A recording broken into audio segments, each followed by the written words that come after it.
Well, welcome back, everyone. It's another incredible opportunity to speak with Mitch on his upcoming course, Portal to Possibilities.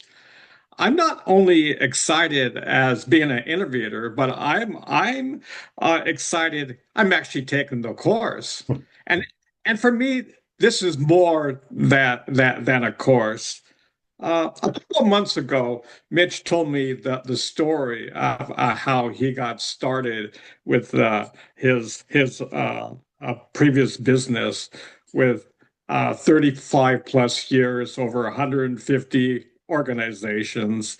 And at the time, him and his partner went to a trade show, and all the booths were identical. You really couldn't tell anything different from one another. But Mitch and his partner, that they, in my eyes, they were ingenious. Here's what they did, and this is why, and the reason why I'm saying this because this is the type of creativity, if you take this course, that you will be opening to. So imagine this scenario: you're at a trade show. And you have all these hotshot business leaders going around booth to booth, and everyone's trying to impress one another. And then they stumble upon this booth. And and what were they doing? Well, they just had one juggler, taking turn, the other one did it after the other. And this is what they did. They taught people how to juggle in less than 5 minutes. Well, you may think, what's the point of that? Well, they had this one client. They didn't know who he was, but he was a very important client, which they will soon discover.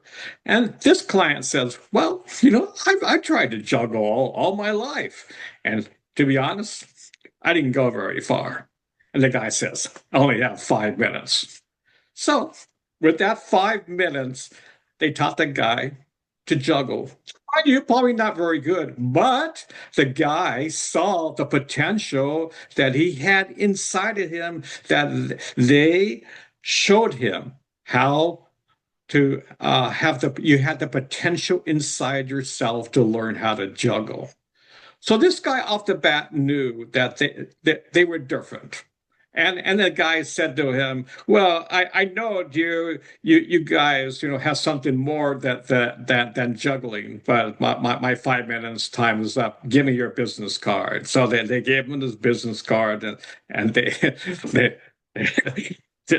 he went his way. Well, guess what? This one contact was from AT&T. I'm pretty sure AT&T, right? And from that was a huge amount of money, especially at that time. I'm not sure how much. Mitch, can you tell me more or less how much was that contract? Oh, it's at least $500,000. $500,000. Okay, so here it is from that. Thinking outside the box, it allowed that opportunity to present itself where this guy, I'm sure he went all throughout the various booths and he was trying to say, okay, is which one can I connect to? And they were all vanilla. So they're at a conference where you are trying to be in a state of creativity, but they're all presented it in the exact same manner. So this is one reason that I've been following Mitch for a while now. One of my first things that piqued my interest was the story about Brown University. And this to be honest, what was a story that kind of showed me the integrity that Mitch had. And to make a long story short, the story will go on, but uh, here it is. Mitch got a free scholarship, paid for everything. He asked the questions to all his professors at a party. What would you want to be, or where would you want to be right now? To make a story short again, they all said, I want to be in this place, that place, this place. None of them wanted to be where they are right now. Now, Mitch was at that time, was probably in his late teens, early 20s. He thought, well, just think, in 30 years, I'm going to be in the exact same state as these guys, wishing I would be somewhere else. So consequently, he left that scholarship to the dismay of his professors. How can you possibly leave Brown University with a full scholarship? Do you know you're wasting your life away? Hmm. So this goes, back to the original point, Mitch, the portal to possibilities. With 35 years, with over 150 organizations, uh, all in the area of innovation and human potential. Tell me, how did you come up with doing this for the public, especially after the wake of COVID? What what was your inspiration to go from corporate to the personal world? Yeah, great question, Richard. Well, it was very obvious to me when COVID came to town that the game was over, at least the game that I was playing, which was providing all these consulting and training services to big organizations because at COVID, they didn't want to bring people in from the outside to breathe on people. And so basically, my whole industry collapsed. There was no more training and development going on from outside resources. Overnight, almost, the whole thing just disappeared. So that was a surprise. And uh, I realized that virtual was obviously where things were heading. And I started to think about, well, how can I offer virtual services so that physically I don't have to be there, but people can get the gist of what I have to offer. So I started to experiment, and about 2 years into this process, I realized I could distill down the essence of what I had learned over the past 35 years, like really being in the trenches, face to face, rooms full of people, big needs, big budgets, big challenges. My task was to help people get out of their heads, out of their box, out of their left brain, out of their status quo, and find their way forward differently. How to do that. So I was in a sandbox for 35 years, basically, figuring out different ways to do that. And over that 3+ decades, I came up with a lot of techniques and tools and processes and so forth that worked. Those were all real time. Those were all in the moment, face to face sessions. So how to translate that to an online experience was something that intrigued me, and I found a way to boil it down. I developed a course called The Year of Living Creatively, which was a 2-month course for entrepreneurs, social activists, writers, artists, musicians, educators, freelancers, mavericks, closet geniuses, freaks, wild men and wild women who were not part of an organization, but were pretty much doing their own thing. And that was a lot of people because the old structures, the old forms were changing. All those, people were leaving those companies or working from home, or their jobs didn't exist anymore. So they needed to find a new way forward. So I started to experiment, which is how I operate. I try stuff and realized I had something that what I was putting together was working. I did that 2 or 3 times over the course of a year and a half. Then I let it sit for another year and a half. I felt like, okay, I need a break from that. And then just last year, I picked up the thread, renamed the course Portal to Possibility, reinvented it somewhat based on what I had learned in the time I had done the previous versions, extended it to 3 months, and got back on the horse. And that's what I'm doing now. So it's been a lot of fun. So you answered my second question, who's Oh, this course truly for? But I wanted for you to elaborate on this. So who do you imagine standing at the threshold of this portal ready to step through? anybody. That's the freaky thing. It's really anybody. When I try to tune into a demographic or the sweet spot, it's anybody. Anybody who has gotten to a time in their life when they realize they are at the crossroads and they need to go for it. Doesn't matter what their background is, their resume, their accomplishments. Everybody has something in their mind, in their brain, in their heart that they've always wanted to do, but have chickened out, or never felt they had the support, or the time wasn't right, or they had a day job. But at some point, for a lot of people, it's like, this is the moment. Time is passing. If I don't do it now, I'm never going to do it. So, and that describes a lot of people.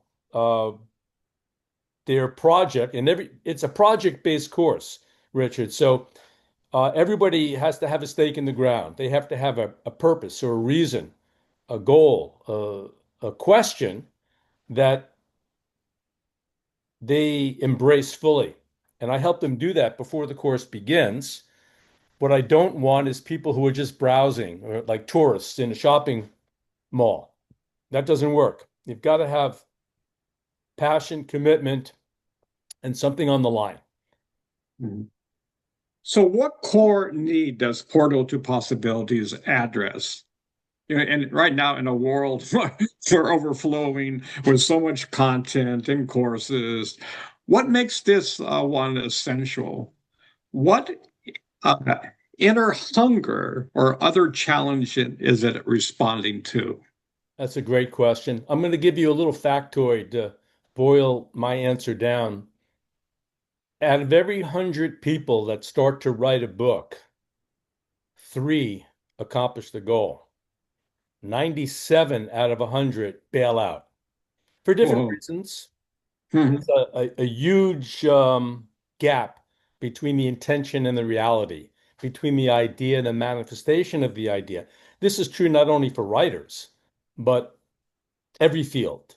People get caffeinated, they get intoxicated with a possibility. But when push comes to shove and you actually enter into the hero's journey required to go from thought to action or from theory to practice, a lot of people bail out. Why do they bail out? That's a good question. A million reasons. The inner critic, the shadow, what Jung called the shadow, doubt, a lack of confidence, a lack of community, losing the thread, overwhelm, no focus, uh, and lots of other reasons. So this course provides the ecosystem, if you want to call it that, that makes it easier for people to succeed with their quest. It's not a magic pill. I'm not giving them, a map. As we've spoken about before, there is no map. There's milestones, there's mile guideposts, but there's no map. You can't imitate someone else's journey. Everyone's got their own, but they're kind of repeating themes, universal elemental truths that apply to everyone's creative process. And I've learned some ways of helping people navigate that way forward and increase the odds of succeeding. So how does this course actually work? Can you walk us through the structure, Yeah, the elements, the flow, the totally. concept? It begins with a person identifying their goal, their project, their wish, their hope, their aspiration, their dream, and they frame it in the form of a question that begins with the words, how can I? And I have a simple process to increase the odds of them getting it without a lot of huff and puff. So I send them a link. There's an online process, an online form. They just answer a series of questions. At the end of that, maybe it takes 20 minutes at the most, they get their arms around, okay, this is what I'm excited about. This is the question. This is where I want to go. And then I get to read that because they click submit. I can see what they wrote. If they got it, I let them know. Yeah, that's it. Terrific. Welcome aboard. If it's fuzzy or mushy, and it becomes obvious to me when it is, I respond and say, you're close, but there's a little more distance to go. We got to like massage this a little bit more. So that back and forth process happens a little, and at one point they get it and they're able to articulate, like the elevator speech. Here's what I'm going after. So that gets them in the door. Then I send them some information and we have a conversation about what this course is about. So they have clear expectations and they also understand the agreements or ground rules of what does it mean to participate. There's a mindset that's required for this to be meaningful to a person. And it's my responsibility as the designer and facilitator of the course to ensure as best as I can that people are ready. Otherwise, they're wasting their time, they're wasting my time, and they're also wasting the time of the other participants because they're not fully on board. Right. Okay, once all that's in place, very simply, every other week for 3 months, there's a Zoom gathering, 90 minutes. I host that, I facilitate it. Each one has a particular theme designed to open doors, open minds. People share their progress, their best practices, their insights. Sometimes I give them a little exercise and maybe breakout groups. It all depends. Every other week, there's a self-inquiry page that they receive from me. And this is, again, an online exercise that requires them to pause and reflect and consider their own creative process, which most people kind of have a big airbrush mentality about. They don't really understand that there's a context. There's a like if you're a gardener, you got to till the ground. You got to have the soil ready. So we have a soil. What does it take to get the soil ready to create, to make something magnificent? So this helps them till their own ground and also untangle knots and go past obstacles that are in their way. Once a week, I send them prompts, which is a very fashionable word this day. These are not AI prompts, these are human prompts, and it can take the form of articles I've written, quotes, short videos, exercises, all designed to snap them out of whatever trance they may be in and encourage, inspire, and awaken that creative energy. Another element to the course is what I call accountability and support partners. I match people up, I pair them up 1-to-1 with another person in the course, give them some simple guidelines of how to make those partnerships work. And then once a week or whatever interval makes sense for them, I don't over engineer it, but I encourage them to be rigorous about it. They get together on Zoom, on a cell phone call. If they live in the same city, they go out for coffee and they have an accountability relationship where they're each transparent, open, honest. Here's where I'm at. Here's where I'm going. Here's where I'm stuck. And they jam together. They support each other. That's a key element. Mm, this next one, I'm experimenting with inviting guest speakers. So I have three friends of mine who are brilliant, expertise in different areas, who have agreed to come to once a month to one of the Zoom gatherings, and they'll have about a half an hour to hold forth and speak their truth on their topic. So I'm bringing in some outside Cool. Oh, whoa, whoa. Okay. participants. Yeah. Yeah. Um, and they're all interesting, fascinating people. There's optional coaching. If people want a one-on-one with me, they can. That's an extra fee. So that's not built into the tuition, but that's always available. That's pretty much it. Uh-huh. So we're on a coherence on that because you already answered my question five. Let's talk about self-inquiry. Now, here's one question, an additional question on self-inquiry. What role does self-inquiry play in the journey? It's huge. And I'm still learning, Richard, how to increase the odds of people paying attention to this most important topic. Like, I mean, it's a goofy example, but I might go to a restaurant in my town that's amazing, a great sushi restaurant. And I know I have friends who like sushi, and I could recommend it, but they never go. And I go, no, you don't get it. This is the best sushi in the world. It's really cheap and it's great vibes and great music and, you know, amazing service. And they go, yeah, okay, whatever. So I go, I don't think I communicated it that well. So with the self-inquiry, what metaphorically speaking, it's like a periodic table of elements of the creative process. So just like scientists or chemists have quantified, codified all the elements on planet Earth into a chart, I've taken my cue from that model and thought about what are the elements of the creative process? What are the aspects, the facets of it? Let me honor those and find a way to present those to people at the right time in the right way where their focus on that will free up their creative energy. It'll decrease their obstacles. It'll untangle knots and energize them forward in their path towards manifestation. So I've turned each one of those into a simple little online process, maybe 15 to 20 minutes is all it takes. Getting people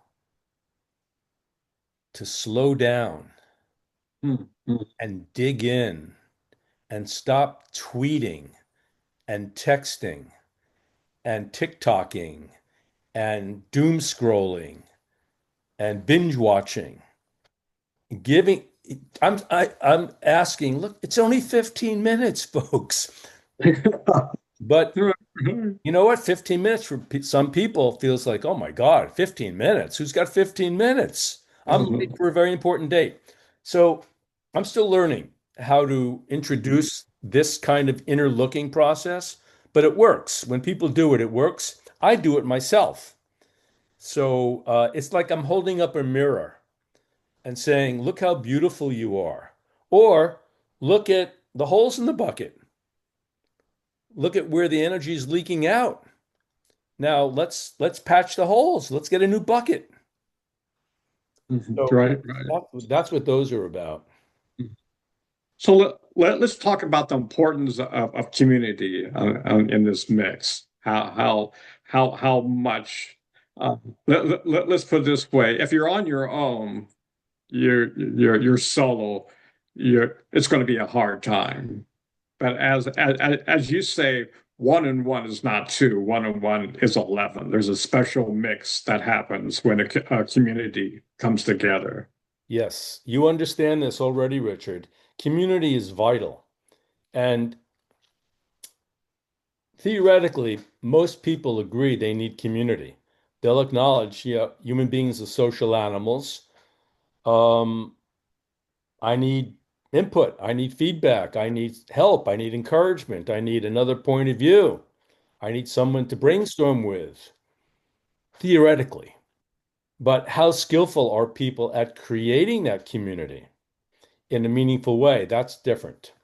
So Portal to Possibility offers this value, invites people to drink from the fountain of community and see what's there for them. Some people, it comes easy. They're wired that way. Other people actually define themselves as lone wolves or saying, I'm not that good with people. I'm a loner, I'm a hermit, I'm an introvert. Okay, nothing wrong with that. I have all those qualities in me too. But I Mhm. know that over the years, when I look at anything I've accomplished, there have been people in my life who played a amazingly powerful role. And it could be, like you mentioned, my Idea Champions partner, Stephen, we did that together. It was a 50-50 collaboration. It wouldn't have worked if one of us tried to do it on our own. Look at the Beatles. Look, Mhm. John and Paul. Just take those two guys. Nothing against Ringo and George, but John and Paul, they had alchemy. They did amazing work together, and they were very different personalities. Crick and Watson, there's so many examples. Sonny and Cher. Um, Mhm. you know, Right. so I try to establish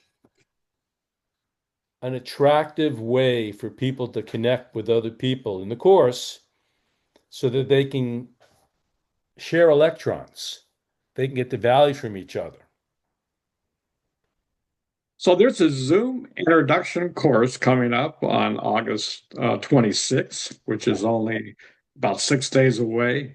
What can people expect from that gathering? Well, one small correction. It's not really a course. It's just an intro to the course. Oh, yeah, Yeah. introduction. I'm sorry, And introduction. and and what I realized, like in a blinding flash of the obvious, is, the best way for people to understand the value of this is for me to talk to them. Because, I mean, I could send out emails and little slide decks and video, whatever. That's useful to a degree, but it's what we're doing right now, one-on-one. Right. So it's like an hour thing. I'm going to introduce the course. I'm going to give an overview of it. Hopefully, some past graduates will be there and they'll talk about the value they got from it, and I'll answer questions. People can flail away and ask me their questions or raise their concerns. I'll respond. And then hopefully they'll know enough or feel tuned in enough to see the value and they'll enroll. They'll register.